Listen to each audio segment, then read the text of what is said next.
मुझे एक वाक़या याद आया इस मौके पर कि एक इमाम हैं हज़रत इमाम अलाउद्दीन समरकंदी।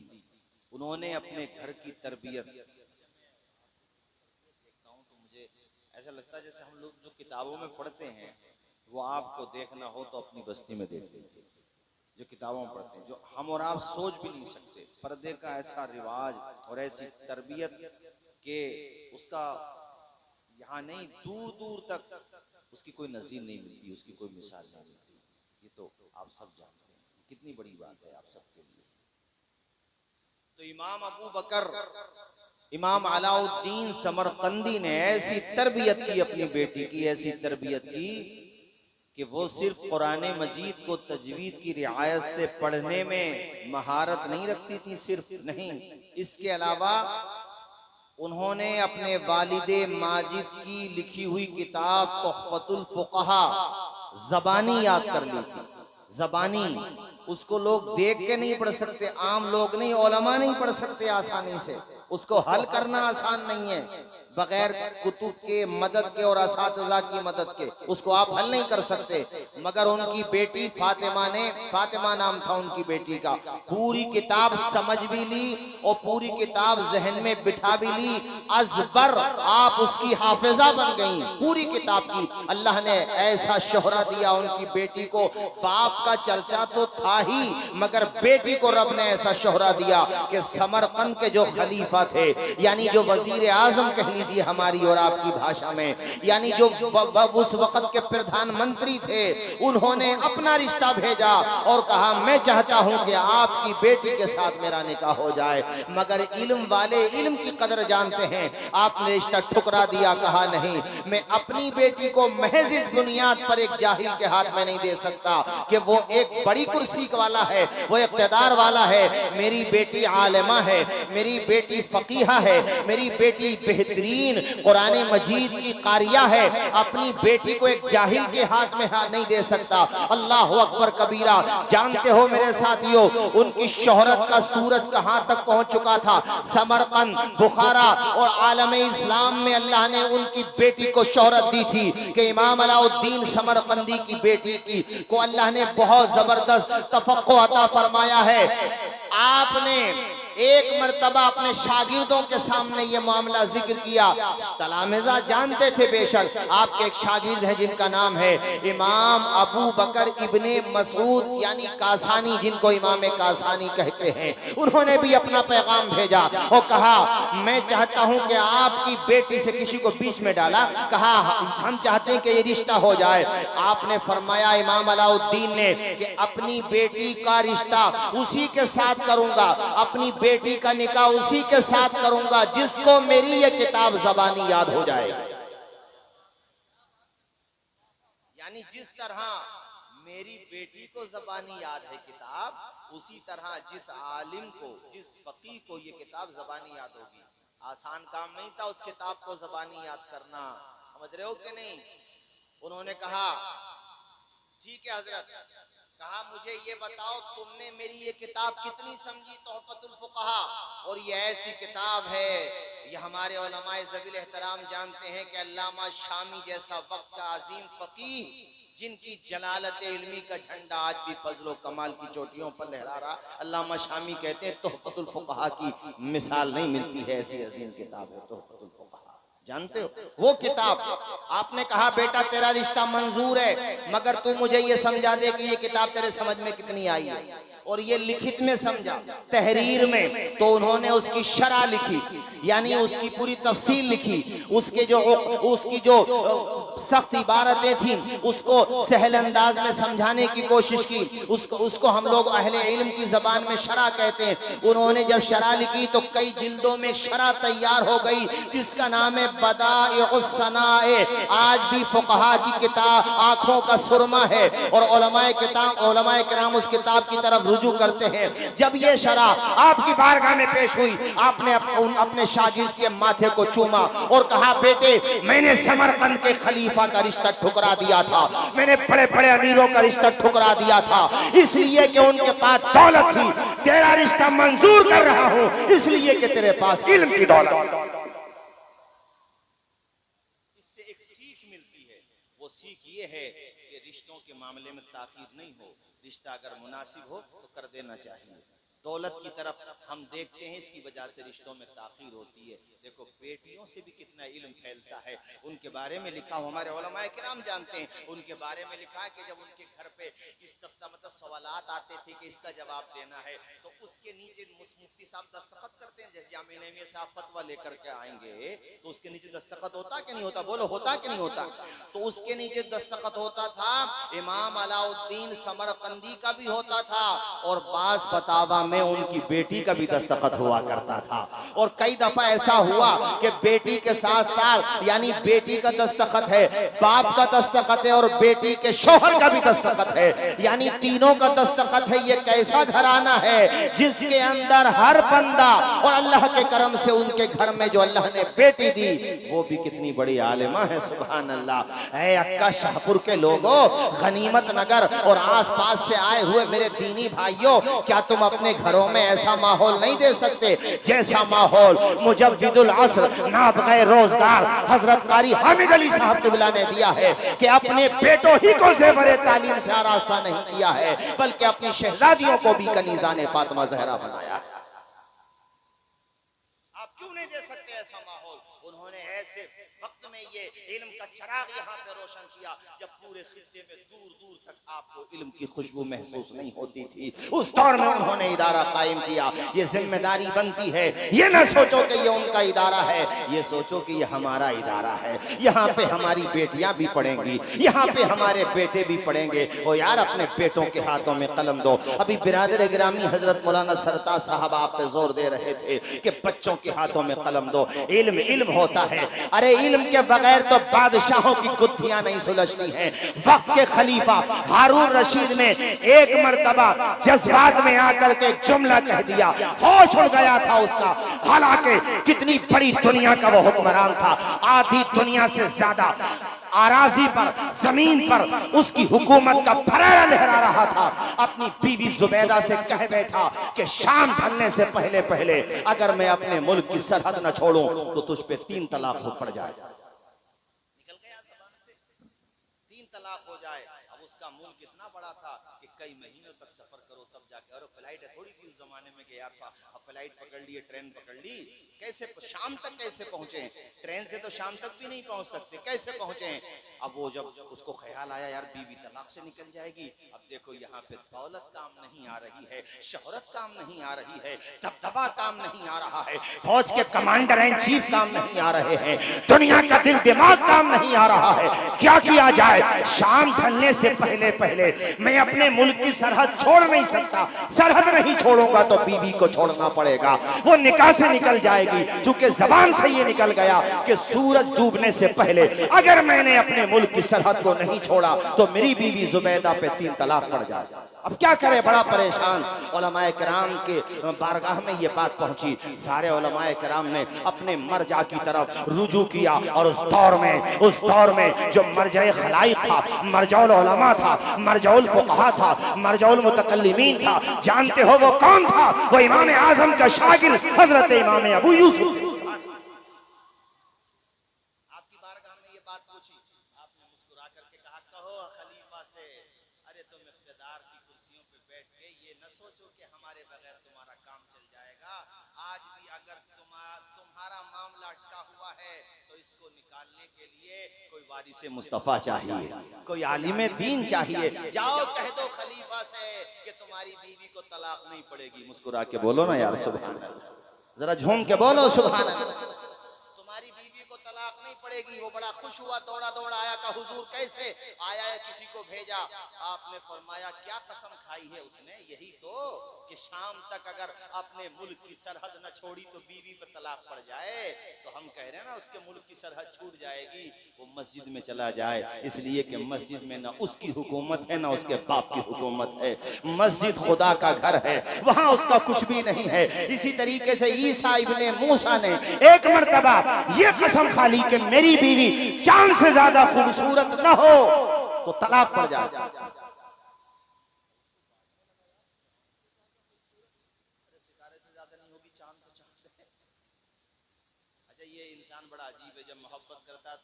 चांद तारे तोड़ लाने की बात करता है, और जब नफरत करता है तो टांगे तोड़ने की बात करता है।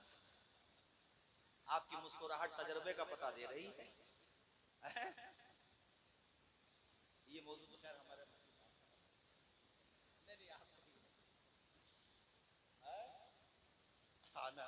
इसके अपने आएगी शादी के बाद आ जाए। हमारे माशाल्लाह कारी हाशमी साहब, अच्छा मैं देखता हूँ कि हजरत ने शहजादे तो शहजादे हैं ही माशाल्लाह, लेकिन अपनी बेटियों के जहाँ पे निकाह किए उनको भी आप देखो। हमारे हजरत मौलाना अबरार साहब, आप जाके संभल में देखिए रज़ाए हसन, अल्हम्दुलिल्लाह क्या जिम्मेदारी निभाते हैं। इधर देखिए कारी हाशिम साहब। अच्छा शागिर्दों का मामला भी ऐसा है मेरे वालिद साहब, और मैं तो कैमरों के सामने कह रहा हूँ भाई, मैं कोई ऐसा थोड़ी नहीं है जो कान में कह सकते हैं मैदान में भी कह सकते हैं। मेरे वालिद साहब भी हजरत के शागिर्दों में थे, और ये जो आप देख रहे हैं जो तूतिए हिंद है, अल्हम्दुलिल्लाह अल्लाह ने ऐसा, हमारे कारी जीशान साहब हमारे भाई संभल से आए, कह रहे हैं यार हजरत देखने में भी ऐसे ही है और आवाज भी ऐसे ही है। सुभान अल्लाह, अब भी अपने रंग में आ जाएं तो नौजवान उलमा के माथे पे पसीना आ जाए, अल्हम्दुलिल्लाह। तो ये किसका फैजान है, जोर से बोलो। ये दरसगाह हामिदी ही का तो फैजान है। अरे दरसगाह हामिदी यहाँ रही हो या संभल में,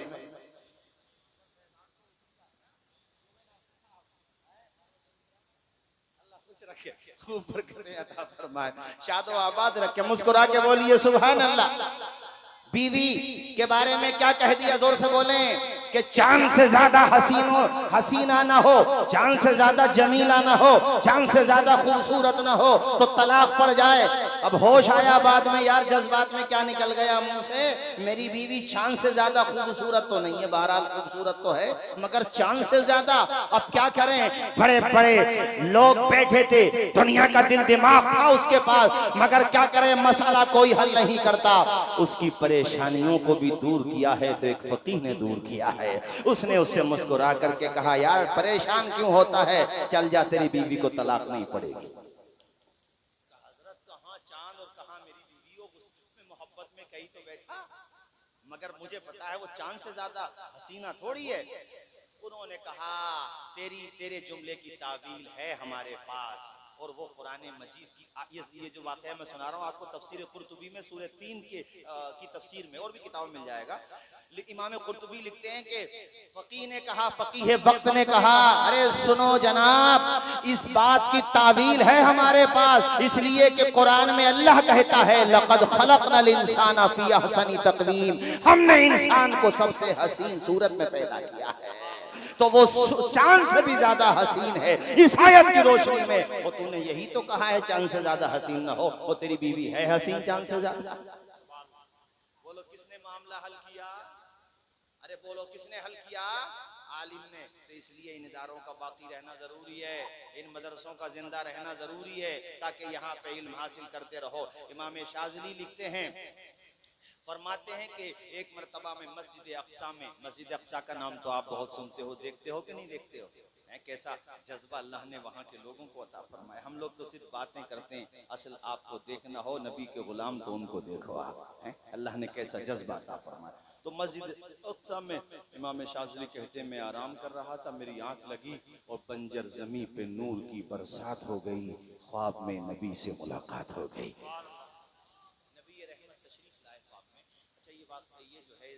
मुख्तसर अंदाज में इसको अल-मुअतमदुल मुस्तनद में आला हज़रत भी लेकर के आए, और भी बहुत सारी किताबों में है, हमारी अहले सुन्नत की बहुत सारी किताबों में है।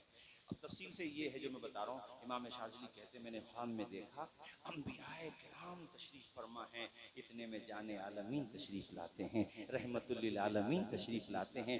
नाम उसमें बाज़ाब्ता नाम भी इमाम शाज़िली बता रहे हैं, कहते हैं कि हज़रत इब्राहीम खलीलुल्लाह भी हैं, मूसा कलीमुल्लाह भी हैं, ईसा रूहुल्लाह भी हैं। कैसा प्यारा मंजर होगा, तसव्वुर तो करो, जहाँ पे मुक्तदा भी हैं मुक्तदी भी हैं, जहाँ पे मेराज के दूल्हा भी हैं और मस्जिद अक्सा में नमाज पढ़ाने वाले इमामुल अंबिया भी हैं और नमाज पढ़ने वाले नारे रिसालत उलमाए अहले सुन्नत मसलके आला हजरत, नारे तकबीर, नारे रिसालत उलमाए अहले सुन्नत मसलके आला हजरत, नारे तकबीर, नारे रिसालत।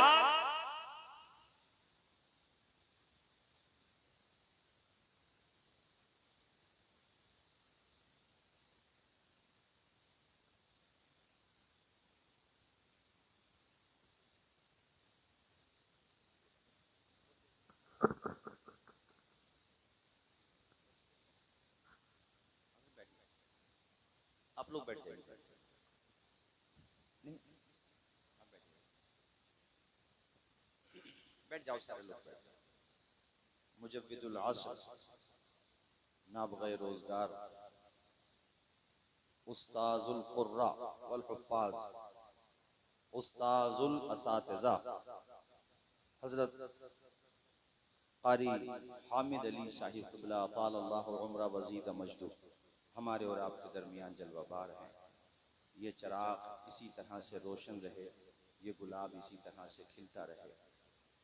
न जाने इनके वजूद मसूस से कितने घरों में इल्म का उजाला पहुंचा है, कितने आशियानों में इल्म की खुशबू पहुंची है। सिर्फ बेटों ने नहीं, बेटियों ने भी अपने सीनों को ज़ेवर इल्म से आरास्ता किया है। अल्हम्दुलिल्लाह, दूर दूर तक आप चले जाइए, हजरत का जिक्र खैर आपको मिलेगा दूर दूर तक। खैर कलमा पढ़े एक मरतबा, अशहदु अल्ला इलाहा इल्लल्लाह व अशहदु अन्ना मुहम्मदन अब्दुहु व रसूलुहु। बस ये आखिरी बात। तो ख्वाब में देखा अंबियाए किराम तशरीफ फरमा है। हजरत मूसा कलीमुल्लाह ने हमारे प्यारे नबी से कहा, ए हबीब, ए अल्लाह के हबीब, आपका मकाम, आपका मर्तबा हम सब जानते हैं। आपके बाद कोई नबी तो नहीं आएगा ना? बोलिए, कोई नबी? हुजूर आखिरी नबी है ना? हजरत मूसा ने कहा, आपकी उम्मत में दीन का काम करेंगे उलमा। जो काम अंबियाए किराम बनी इसराइल में अंबियाए किराम ने किया, तो आपके बाद तो कोई नबी नहीं आएगा। आपकी नियाबत का फरीजा उलमा अंजाम देंगे। तो या रसूल अल्लाह, मैं चाहता हूं कि अपनी उम्मत के किसी आलिम से मेरी मुलाकात कराइए, मैं उनसे बातचीत करना चाहता हूँ। इमाम शाज़िली लिखते हैं कि ख्वाब में मैं सारा मामला देख रहा था। अल्लाह के पैगंबर ने एक आलिम दीन को पेश किया और उस आलिम का नाम है इमाम गज़ाली। सुभान अल्लाह।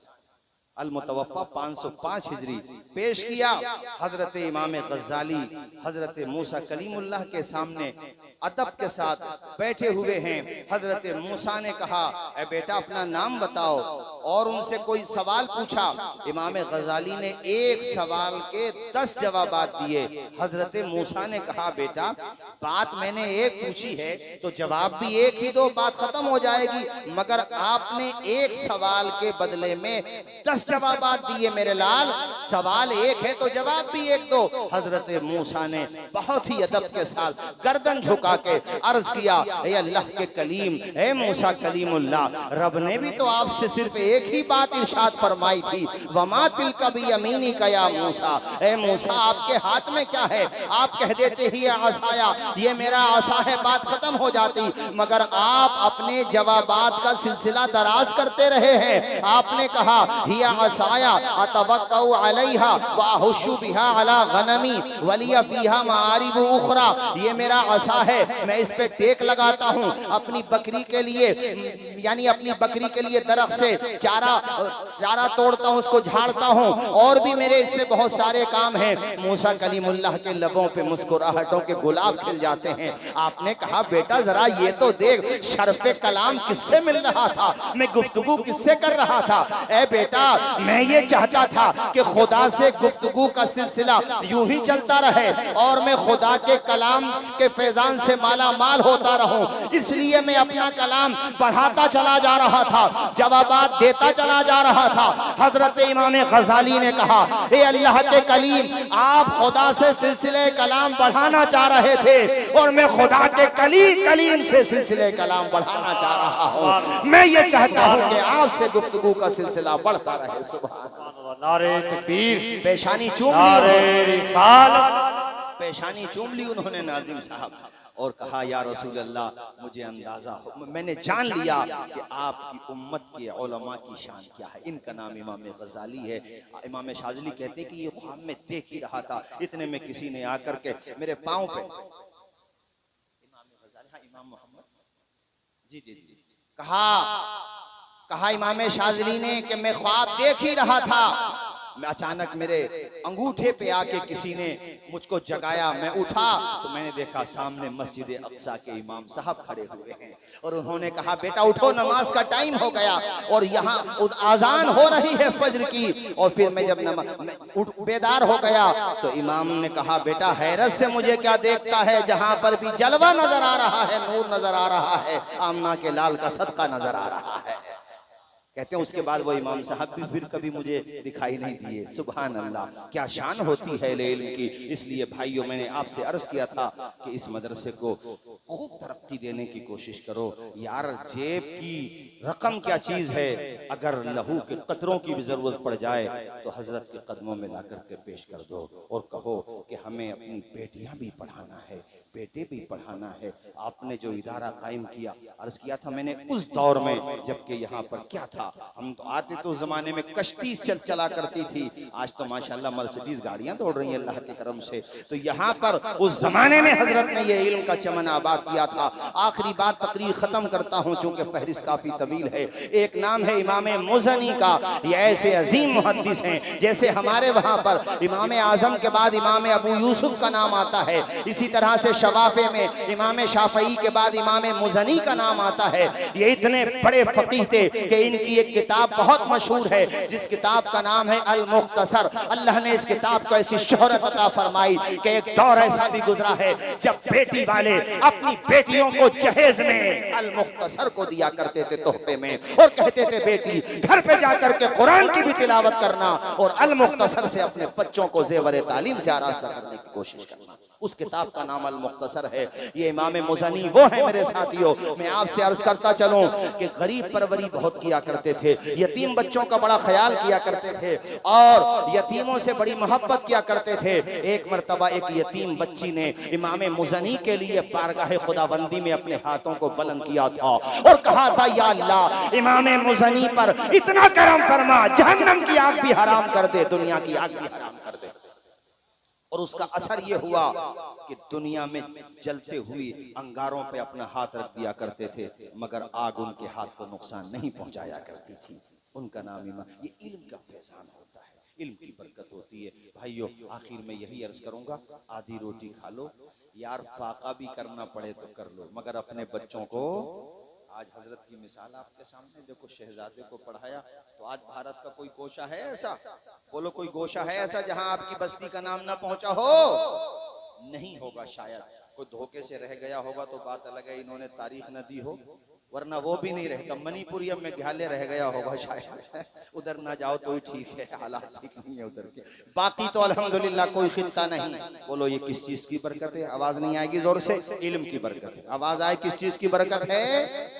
आपसे मैं दरख्वास्त करूंगा, अक्का शाहपुर वालों, गनीमत नगर वालों, चटकाली वालों, आसपास से जहां जहां से भी आए हो, सबसे कहता हूं अपने बच्चों को पढ़ा लेना। फाका करना पड़े तो कर लेना। एक फकीह के बारे में आता है कि उन्होंने ऐसी जखीम किताब खरीदी कि जेब में पैसे नहीं थे और उनसे उधार लेकर के आए, कहा मैं मजदूरी करके तुम्हें रकम दे दूंगा मगर इकट्ठे न हो सके पैसे। साहिबे किताब ने पैसों की डिमांड की, कहा भैया या तो किताब दो या पैसा दो। उनके पास नहीं था, कहा यार किताब तो नहीं दे सकता, कहा फिर पैसे दो।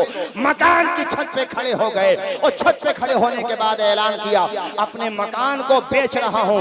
ऐलान करना था, नीलाम कर दिया, मकान बिक गया। उससे जो रकम आई वो किताब के मालिक को रकम दी और किताब अपने पास रखी और ये पैगाम दे दिया कि रहने को मकान रहे न रहे, पहनने को कपड़े रहे न रहे, पाँव में चप्पलें रहे न रहे, मगर हाथ में किताब रहना चाहिए।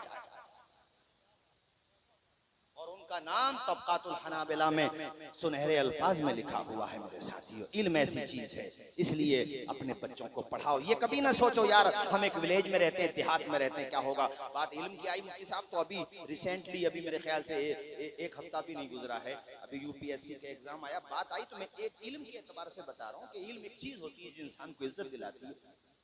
इल्म है, इल्म नाफे तो बहरहाल इल्म नाफे है, मगर इल्म कोई दूसरा भी हासिल करता है तो उसका भी बेनिफिट मिलता है।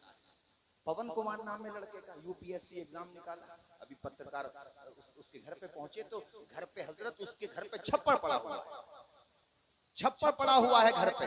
और उसने अपने घर फैमिली वालों से कहा कि मुझे मोबाइल चाहिए, क्योंकि चीजें डिस्कवर करना होती है, रिसर्च करना होती है, मालूमात करना होती है, तो मैं कहां से लाऊं?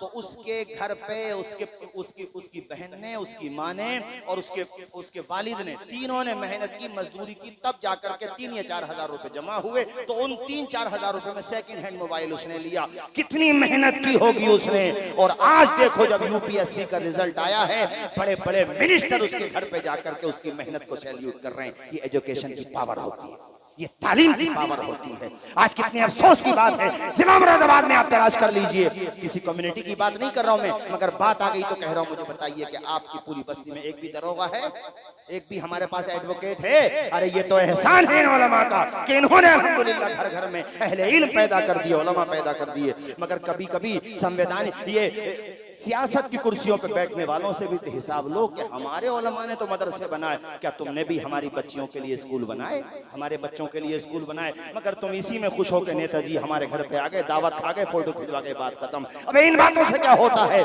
जिस तरह से तुम उलमा का मुहासबा करते हो, इनसे भी पूछो कि पिछले 77 सालों में तुमने क्या किया है।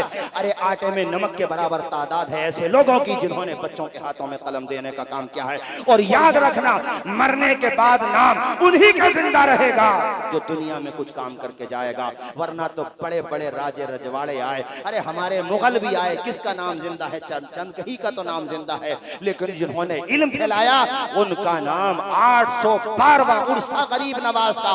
मगर आज भी अक्का शाहपुर में एक नाबालिग बच्चे से खड़ा करके पूछा जाए, बेटा गरीब नवाज को जानता है? तो मुस्कुरा के कहेगा अजमेर शरीफ में उनका मजार शरीफ है। 812 साल हो गए मगर बच्चा बच्चा जानता है। 150 हिजरी में इंतकाल हुआ था इमाम आजम का, मगर पूरी दुनिया में हनफी मौजूद हैं। इमाम शाफई से मोहब्बत करने वाले किस चीज ने जिंदा रखा? जवाब देते हैं हमारे नाज़िम जलसा, और बड़ा प्यारा जवाब देते हैं कि दामने मुस्तफा से जो लिपटा यगाना हो गया, जिसके हुजूर हो गए उसका जमाना हो गया। इसलिए साथियों, ये दर्द दिल है, ये समझ लेना, बच्चों को पढ़ा लेना और इस इदारे को सींचो।